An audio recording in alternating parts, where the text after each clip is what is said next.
Post PhD Job Hunt episode 4. For anyone who's new to this series, I'm Jordan, I'm a PhD student, and this is all about my post PhD job hunting experience. So, to start off with, this is about the application process, and specifically, once you've started to decide where you're looking for the job, it's how you actually go about collating some of that experience. So, to start off with, when you're looking for jobs, particularly in academia, you have something. If you've done a PhD before, most of you will have had this experience, but for those who aren't aware, you'll have things such as an informal discussion. You'll be trying to find out a bit more about that job role and that experience, and getting a bit of an insight into what are the opportunities within that role, finding out a few questions potentially that you have about the more particulars of that role, the types of experimental design, the types of research methods, what they hope for the role, the scope that they want you to look at.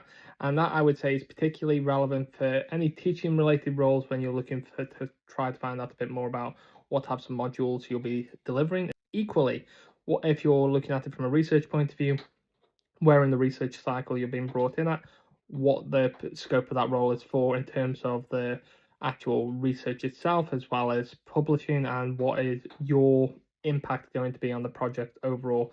Are they giving you more scope or less scope? Is it more where they're bringing you in to very much focus on a particular element, or are they bringing you in to focus on a more exploratory side of it? Either of them can really be a common thing, but there is a bit of variation between it.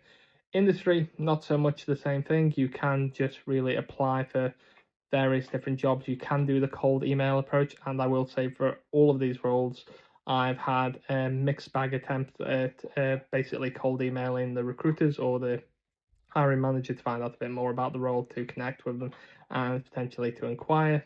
That does work in some respects. I will say there have also been experiences where certain job applications do advertise, they would encourage an informal discussion. You send that inquiry, and then basically you get a very one-word answer back saying, please use the application form. This is something that we talk about post-interview. And I will say a lot of that is about the job's particulars, not about the benefits package, not about salary, anything like that that you are interested in.